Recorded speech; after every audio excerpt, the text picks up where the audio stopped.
Wolverine, the betting lines have you as the underdog in this matchup. Does that upset you at all, considering everything that you've done in the sport?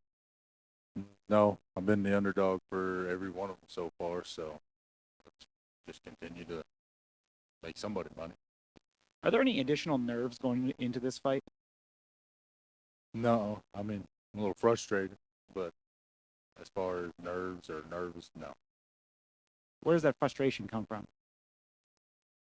All the uh, all the bad talk,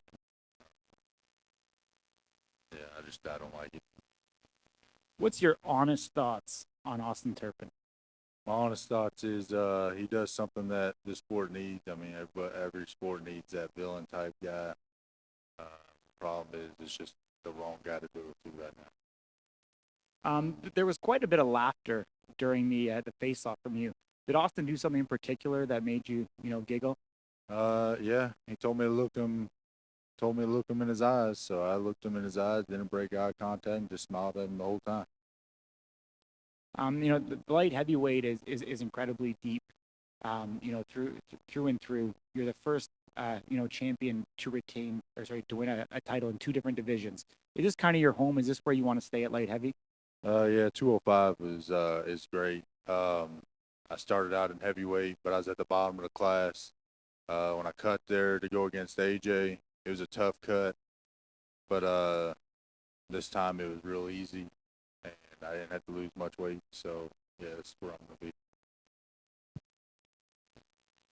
There was a new rule change. I think a few new rule changes since the last time. Have you changed up how you're training or changed up any strategy? No, I mean, unlike Turpin, I don't make mistakes. I've never been called for a foul or anything else, so I'm just gonna keep on doing what I do. Can you talk to me a little bit more about that face off? Because there was a lot of sounds and emotion coming from him. What were you thinking during I that? was just smiling at him the whole time because he thinks I'm intimidated just because I'm quiet. So I was just giving him a smile to let him know I'm here, and I didn't break eye contact. Usually I don't like looking somebody in the eye. I just look away, but I just wanted him to know I'm here.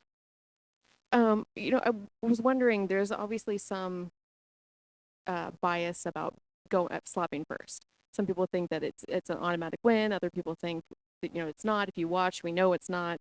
Do you think though that as a champion that you should be given that honor, that should just be a rule that all champions slap first? I think so, personally.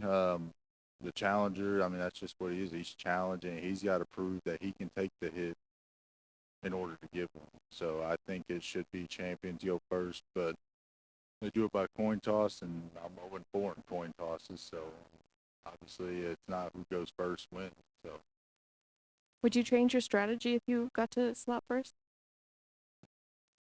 no, I mean, I like going second personally, but I don't mind going first. But I wouldn't change it up any. I mean, I got a job to do. It's what they pay me to do to go out there and win. So it's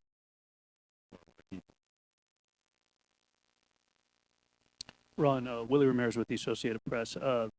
Power Slap 1, I sort of did a scene setting article. I know I had interviewed you after you won the title.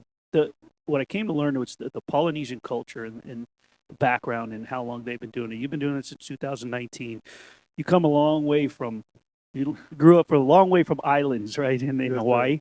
But when you done your research and looked at videos and watched and studied on your own, how have you seen the Polynesian culture really help and grow this sport and the support, whether you're going up against the poly and they're cheering against you, or when you're in their coaching or catching, whatever it may be, the support is pretty great. How have you seen and felt the energy that they bring? Oh, I mean, it's huge. I mean, like even when the Crazy Hawaiian wasn't competing in the first one, I mean that he had Russell and all of them guys. They had a bunch of guys there, a bunch of family. I mean, it's huge how many the Islanders actually come out and how many actually support this sport. And I don't see it slowing down anytime soon.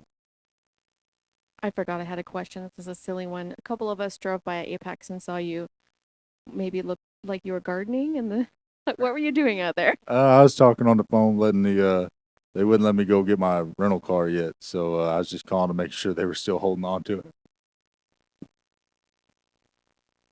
Yeah, I was just no, I was trying to stay in the shade. Hey Ron, how's it going? Pretty good, bud. You're often really quiet on there on the stage. You're telling me you're looking into his eyes, but did you happen to take in his shirt?